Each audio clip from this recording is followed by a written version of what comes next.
আমি সুইসাইড করার মতো মেয়ে না, আর আমার জীবনে এখন সুইসাইড করার মতো কোনো ইস্যুই নাই। গতকাল মধ্যরাতে হঠাৎ সামাজিক যোগাযোগ মাধ্যমে ছড়িয়ে পড়ে ঢাকায় সিনেমার নায়িকা পরিমণির মৃত্যুর গুজব। পরে ফেসবুক লাইভে এসে পরিমণি এই ধরনের গুজব নিয়ে নিজের বিরক্তি প্রকাশ করেন। ফেসবুক লাইভে পরিমণি বলেন, সারাদিন শুটিং করে ফোন যখন হাতে নিলাম আমি শকড। ফোন কলের চেয়ে বেশি মেসেজ। ধরেন আপনার কোনো আত্মীয় মৃত্যুর খবর শুনলেন, আপনি সেই আত্মীয়কেই ফোন করে জিজ্ঞেস করলেন আপনি কি বেঁচে আছেন। যে কোনো ভাবে গুজবটা ছড়িয়েছে। আমার ঝুলন্ত মরদেহ উদ্ধার করা হয়েছে। কতটা শকিং আমার জন্য। লাইভে পরিমণি আরও বলেন, মৃত্যু তো আসলে আমার হাতে নেই। আপনি তো জানেন না কখন চলে যাবেন। আল্লাহর কাছে স্বাভাবিক মৃত্যু চাই সব সময়। এ সময় পরিমণি ভক্তদের উদ্দেশ্যে বলেন, তার যদি অস্বাভাবিক মৃত্যু হয় তবে ধরে নিতে হবে কেউ তাকে খুন করেছে। তিনি বলেন, এই যে ঝুলন্ত মরদেহটা উদ্ধার করলো আমার, তারপরও লাইভে এসে কথা বলছি আপনাদের সঙ্গে।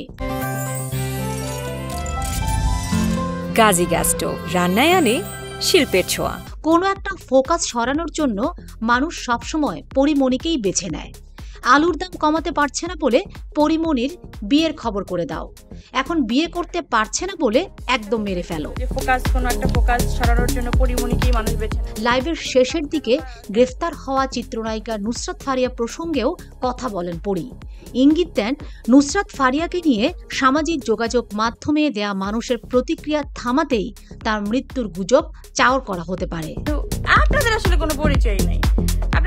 তিনি বলেন, এই মুহূর্তে দেশে যা হচ্ছে আপনারা সবাই অবগত।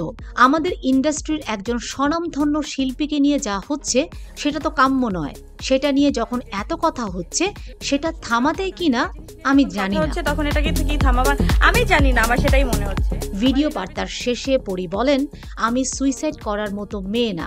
আমার জীবনে এখন সুইসাইড করার মতো কোনো ইস্যুস নেই। আমার 2টা বাচ্চা আছে। কাজ নিয়ে আমি অনেক খুশি। এই খুশির মধ্যে আমাদের জীবনে অশান্তি ঢুকিয়ে দিবেন না।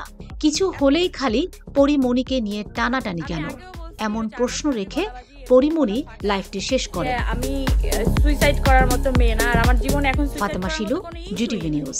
আমার জীবন ভাই বিন্দাস। আমার 2টা বাচ্চা নিয়ে আমি আমার নিজের লাইফ